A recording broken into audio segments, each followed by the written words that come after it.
¿Qué tal, queridos amigos? Sean ustedes bienvenidos a su programa Fe y Razón, aquí en María Visión, el oasis de la televisión. Como siempre, les damos la bienvenida y también las gracias por acompañarnos en este breve rato para enterarnos un poco en esta ocasión de nuestros doctores de la iglesia. Hoy hablaremos de San Agustín de Hipona, el más grande de todos, sin duda. Pero antes de eso, los invito a que revisen por ahí su trivia. Tenemos nuestras dos preguntas pendientes del programa anterior, que por cierto ya podrán checarlas en Facebook, en nuestra página. Primera pregunta pendiente. ¿Dónde dice la Biblia? Yo vengo a reunir a todas las naciones y lenguas. Vendrán y verán mi gloria. Esto, amigos, lo encontrarán en Isaías capítulo 66, versículo 18. Repito, Isaías 66, versículo 18. Segunda pregunta pendiente. ¿Dónde dice la Biblia? Pues la nación y el reino que no se sometan a ti perecerán. Esas naciones serán arruinadas por completo. ¿Dónde dice la Biblia esto, amigos? En Isaías capítulo 60, versículo 22. Y ahora tenemos nuestras dos preguntas para el programa de hoy. Si son tan amables en anotar, la primera, ¿dónde dice la Biblia? Lo escribió también Pablo en todas las cartas, aunque hay en ellas cosas difíciles de entender que los ignorantes y los débiles interpretan torcidamente, como también las demás escrituras, para su propia perdición. ¿Dónde dice la Biblia estas palabras, amigos? Que son una invitación.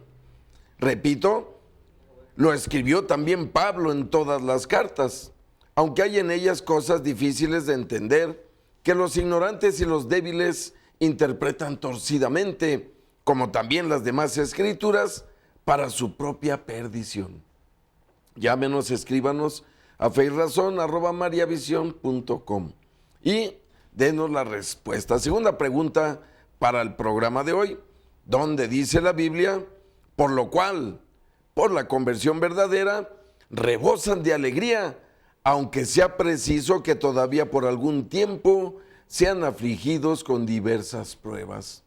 ¿Dónde dice la Biblia estas palabras? Repito, por lo cual rebosan de alegría, aunque sea preciso que todavía por algún tiempo sean afligidos con diversas pruebas. Llámenos, participen y escríbanos también a feyrazon@mariavision. Recuerden que todas las respuestas correctas tienen un premio de regreso. Siempre será un documento que les será muy útil, con toda seguridad. Pero entremos y encontremos a nuestro gran doctor del día de hoy, que es ni más ni menos que San Agustín de Hipona. Podemos decir sin lugar a dudas que es el más grande de todos. Aquí vamos a compartir 35, pero ninguno será comparable a San Agustín. Con toda seguridad es el más grande de todos, por lo que nos vimos obligados a ofrecerle 3 programas. Este será el primero de 3 dedicados a este gran santo, a este gran doctor, a este gran padre de la iglesia, a este gran convertido. Y vamos a echar mano nuevamente de las biografías de nuestro amado Benedicto XVI, de quien vamos a tomar precisamente esta historia. Benedicto, que nos presenta a San Agustín, que nació en el año 354 y murió en el año 430. Queridas hermanas y hermanos, quisiera meditar sobre los padres de la iglesia y hablar hoy del padre más grande de la iglesia latina, San Agustín, hombre de pasión y de fe, de elevadísima inteligencia y de incansable energía pastoral. Este gran santo y doctor de la iglesia es conocido, al menos de nombre, incluso por quien ignora el cristianismo o no tiene familiaridad con él, por haber dejado una huella profundísima en la vida cultural de Occidente y de todo el mundo. Por su singular relevancia, San Agustín tuvo una influencia enorme y podría afirmarse, por una parte, que todos los caminos de la literatura cristiana latina llevan a Hipona, hoy en Annaba, en la costa de Argelia, localidad en la que era obispo, y por otra, que de esta ciudad del África romana, en la que Agustín fue obispo desde el año 395 hasta el año de su muerte en el 430, parten muchas otras sendas del cristianismo sucesivo y de la misma cultura occidental. Pocas veces una civilización ha encontrado un espíritu tan grande, capaz de acoger los valores y de exaltar su intrínseca riqueza, inventando ideas y formas de las que se alimentarían las generaciones posteriores, tal y como subrayó también Pablo VI. Se puede decir, decía él, que todo el pensamiento de la antigüedad confluye en su obra, y de esa se derivan corrientes de pensamiento que penetran toda la tradición doctrinal de los siglos sucesivos. Agustín es además el padre de la Iglesia que ha dejado el mayor número de obras.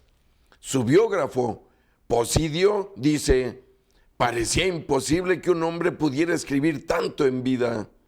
En un próximo encuentro hablaremos de estas obras.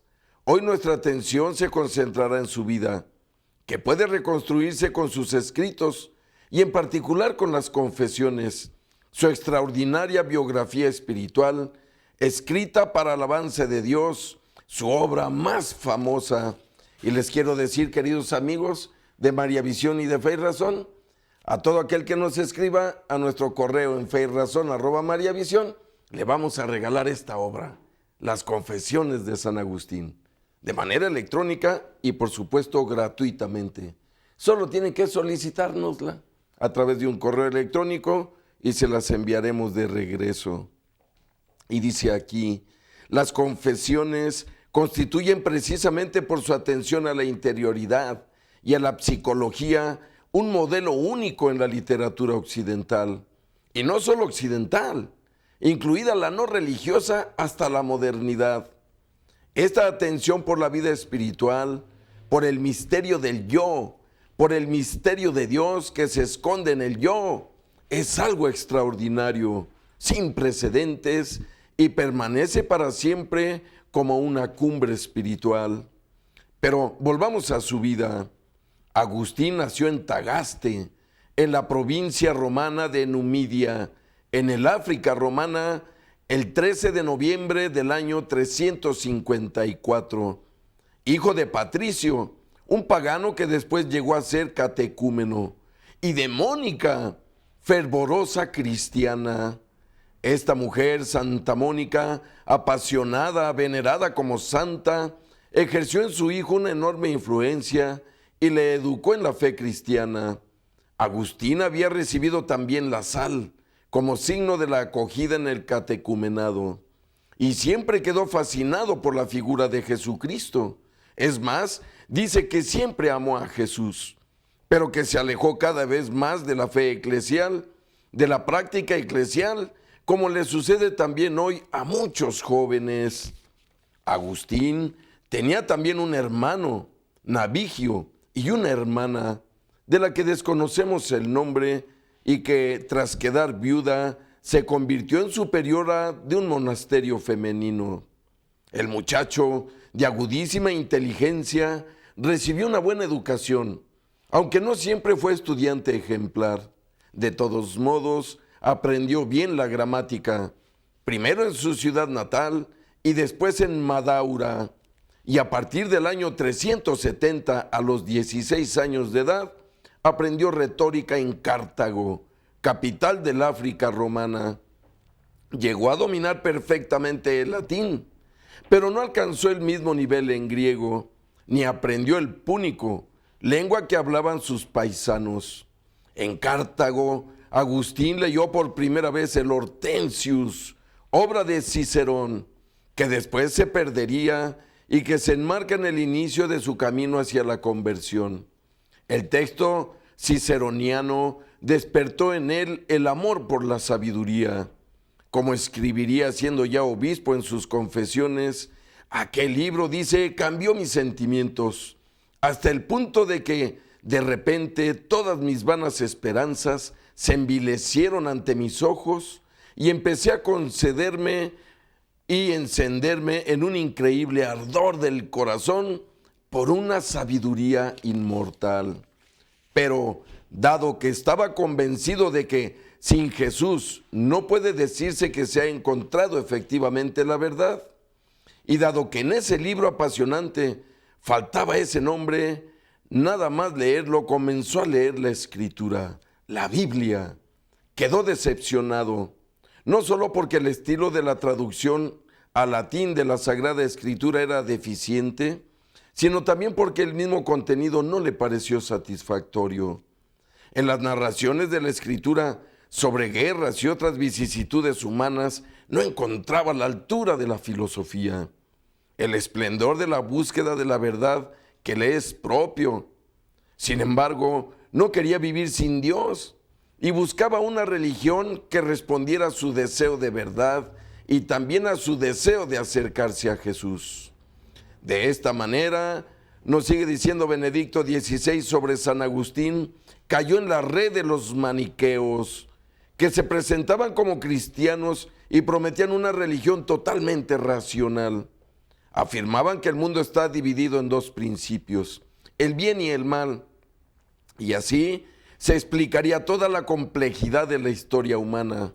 La moral dualista también le atraía a San Agustín, pues comportaba una moral muy elevada para los elegidos, y para quien, como él, adhiriera y se adhiriera a la misma, era posible una vida mucho más adecuada a la situación de la época, especialmente si era joven. Se hizo, por tanto, maniqueo, convencido en ese momento de que había encontrado la síntesis entre racionalidad, búsqueda de la verdad y amor a Jesucristo. Y sacó una ventaja concreta para su vida. La adhesión a los maniqueos abría fáciles perspectivas de carrera. Adherirse a esa religión, que contaba con muchas personalidades influyentes, le permitía seguir su relación con una mujer y continuar con su carrera. De esta mujer tuvo un hijo, Adeodato, al que quería mucho, sumamente inteligente, que después estaría presente en su preparación al bautismo en el lago de Cuomo, participando en esos diálogos que San Agustín nos ha dejado. Por desgracia, el muchacho, su hijo, falleció prematuramente. Siendo profesor de gramática, en torno a los 20 años de edad, en su ciudad natal, pronto regresó a Cartago, donde se convirtió en un brillante y famoso maestro de retórica.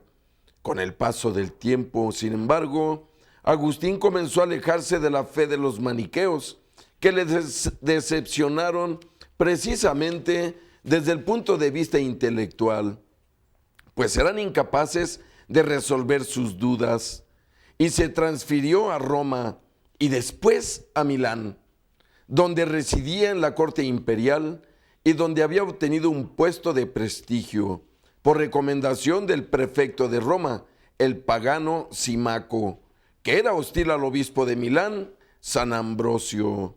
En Milán, Agustín se acostumbró a escuchar, en un primer momento con el objetivo de enriquecer su bagaje retórico, las bellísimas predicaciones del obispo San Ambrosio, que había sido representante del emperador para Italia del Norte. El retórico africano quedó fascinado por la palabra del gran prelado milanés, no solo por su retórica. El contenido fue tocando cada vez más su corazón. El gran problema del Antiguo Testamento, la falta de belleza retórica de nivel filosófico, se resolvió con las predicaciones de San Ambrosio. Gracias a la interpretación tipológica del Antiguo Testamento, Agustín comprendió que todo el Antiguo Testamento es un camino hacia Jesucristo. De este modo, encontró la clave para comprender la belleza, la profundidad, incluso filosófica, del Antiguo Testamento, y comprendió toda la unidad del misterio de Cristo en la historia. Así como la síntesis entre filosofía, racionalidad y fe en el Logos, en Cristo, Verbo eterno, que se hizo carne. Pronto, Agustín se dio cuenta de que la literatura alegórica de la Escritura y la filosofía neoplatónica del obispo de Milán le permitían resolver las dificultades intelectuales que, cuando era más joven, en su primer contacto con los textos bíblicos, le habían parecido insuperables. Agustín continuó la lectura de los escritos de los filósofos con la de la Escritura al mismo tiempo, y sobre todo de las cartas de San Pablo. La conversión al cristianismo, el 15 de agosto del año 386, cuando contaba 32 años de edad, se enmarcó por tanto al final de un largo y agitado camino interior, del que seguiremos hablando en otra catequesis. El africano se mudó al campo, al norte de Milán, al lago de Como, con su madre Santa Mónica y con su hijo Adeodato, y un pequeño grupo de amigos para prepararse al bautismo. De este modo, a los 32 años, Agustín fue bautizado por San Ambrosio el 24 de abril del año 387. Durante la vigilia pascual ocurrió este bautismo en la Catedral de Milán. Tras el bautismo, Agustín decidió regresar a África con sus amigos con la idea de llevar vida en común de carácter monástico al servicio de Dios. Pero en Ostia, mientras se esperaba para embarcarse, su madre se enfermó improvisadamente y poco después murió, destrozando el corazón de Agustín. Tras regresar finalmente a su patria, el convertido se estableció en Hipona para fundar un monasterio.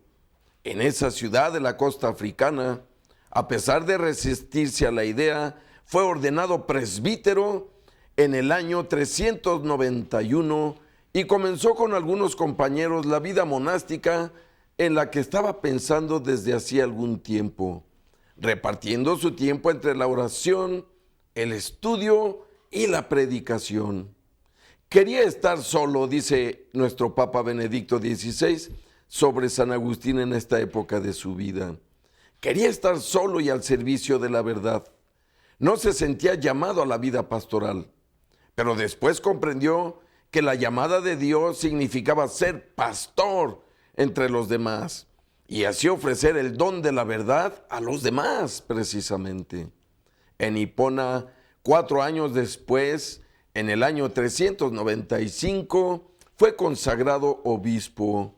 Continuando con la profundización en el estudio de las Escrituras y de los textos de la tradición cristiana, Agustín se convirtió en un obispo ejemplar, con un incansable compromiso pastoral. Predicaba varias veces a la semana a sus fieles, ayudaba a los pobres y a los huérfanos, atendía a la formación del clero y a la organización de los monasterios femeninos y masculinos. En poco tiempo, el antiguo profesor de retórica se convirtió en uno de los exponentes más importantes del cristianismo de esa época y de todas las épocas. Sumamente activo en el gobierno de su diócesis, con notables implicaciones también civiles, en sus más de 35 años de episcopado, el obispo de Hipona ejerció una amplia influencia en la guía de la Iglesia Católica del África romana y más en general en el cristianismo de su época, afrontando tendencias religiosas y herejías tenaces y disgregadoras como el maniqueísmo, el donatismo, el pelagianismo, que ponían en peligro la fe cristiana en el único Dios, rico en misericordia. Y Agustín se enamoró y a Dios se entregó cada día hasta el fin de su vida. Contrajo la fiebre mientras la ciudad de Hipona se encontraba asediada desde hacía casi 3 meses por tribus vándalas, es decir, los vándalos, que era un pueblo germánico que estaban invadiendo.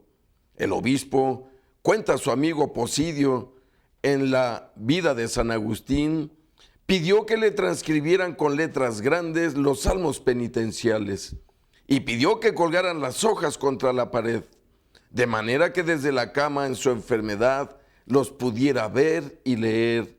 Y lloraba sin interrupción lágrimas calientes. Narra que por cierto es su biógrafo Posidio. Así pasaron los últimos días de la vida de Agustín, quien falleció el 28 de agosto del año 430, sin haber cumplido los 76 años. 4 años antes de morir, quiso nombrar a su sucesor. Por este motivo, el 26 de septiembre del año 426, reunió al pueblo en la Basílica de la Paz en Hipona para presentar a los fieles a quien había designado para esta tarea, y les dijo: en esta vida todos somos mortales, pero el último día de esta vida es siempre incierto para cada individuo. De todos modos, en la infancia se espera llegar a la adolescencia, decía San Agustín. En la adolescencia se espera llegar a la juventud. En la juventud se espera llegar a la edad adulta y en la edad adulta a la edad madura. En la edad madura se espera la vejez. Uno no está seguro de que llegará, pero lo espera. La vejez, por el contrario, no tiene ante sí otro periodo en el que poder esperar. Su misma duración es incierta. Yo, por voluntad de Dios, llegué a esta ciudad en el vigor de mi vida. Pero ahora, dice San Agustín, ha pasado mi juventud y ya soy viejo.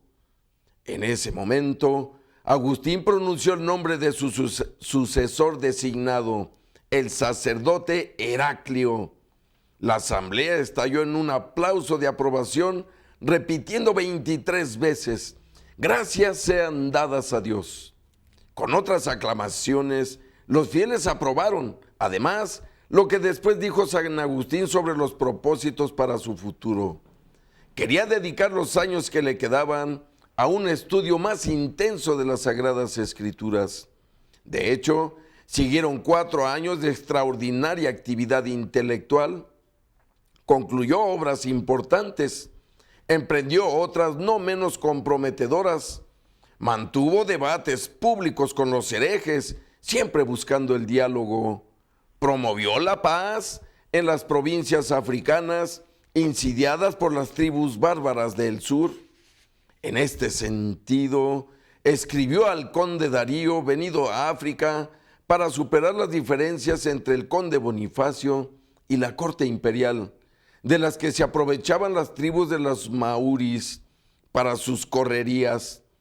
Título de grande gloria es precisamente el de aplastar la guerra con la palabra, en vez de matar a los hombres con la espada, y buscar o mantener la paz con la paz y no con la guerra, decía este conde. Ciertamente, incluso quienes combaten, si son buenos, buscan sin duda la paz, pero a costa de derramar sangre. Tú, por el contrario, has sido enviado, decía este conde de Agustín, has sido enviado precisamente para impedir que se derrame la sangre. Por desgracia, quedó decepcionada la esperanza de una pacificación de los territorios africanos.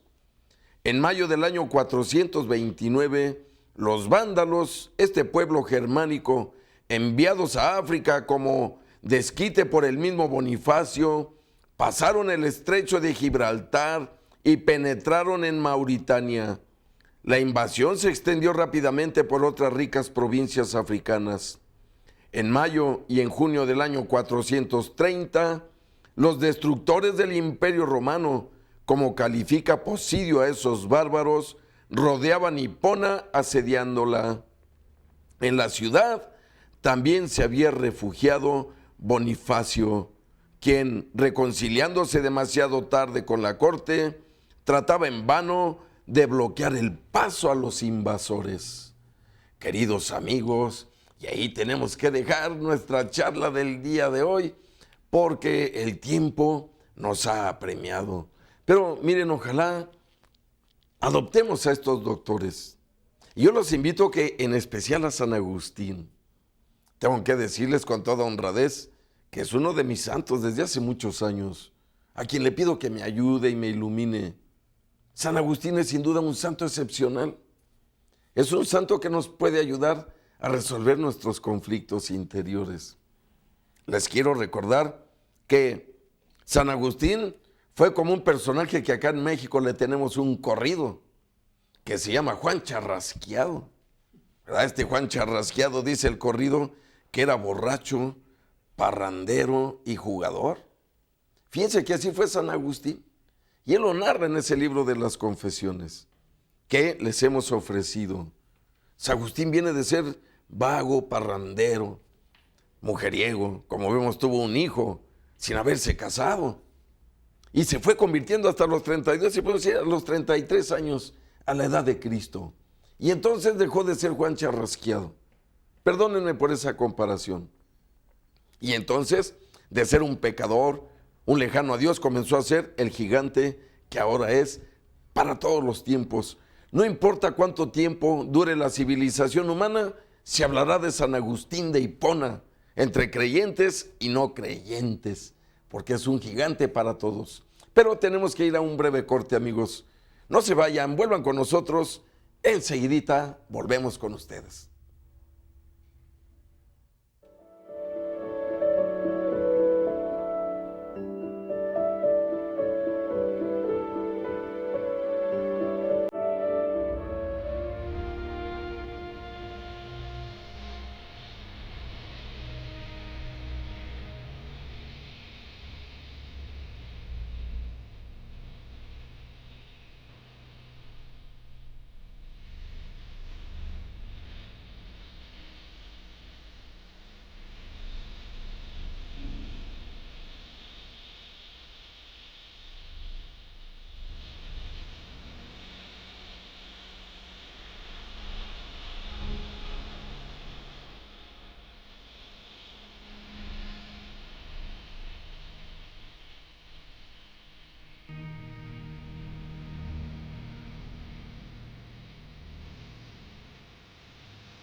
Desde el cielo una hermosa mañana, desde el cielo una hermosa mañana, la guadalupana. Los mexicanos hemos recibido en Santa María de Guadalupe un regalo extraordinario, y así lo ha reconocido la Santa Sede, que le ha dado el rango de fiesta litúrgica para todo el continente a la del 12 de diciembre. Los mexicanos, sostenidos por una tradición que no han conseguido descartar sus impugnadores, evocamos que ese día, un 12 de diciembre, pero de 1531, el siervo de Dios, hoy santo, Juan Diego Cuauhtlatoatzin, indio macehual, vecino de la zona ribereña del lago de Texcoco, al pasar junto al montecillo denominado Tepeyacatl, que significa en náhuatl nariz del monte, tuvo la sorpresiva visita de la Madre del verdadero Dios por quien se vive.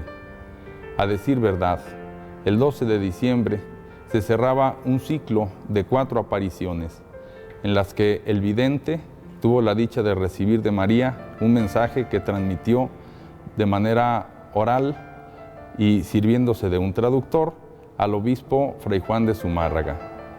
¿Qué es Santa María de Guadalupe? La unión mestiza de 2 horizontes culturales que en ella se entroncan. El horizonte cultural indio, representado por la simbología que en esta bendita imagen encontramos, principalmente el nahuiolín, la flor de 4 pétalos, en el vientre de la joven doncella representada en esta imagen, y que nos revela estar preñada de su hijo, la humanidad nueva. La iconografía de Santa María de Guadalupe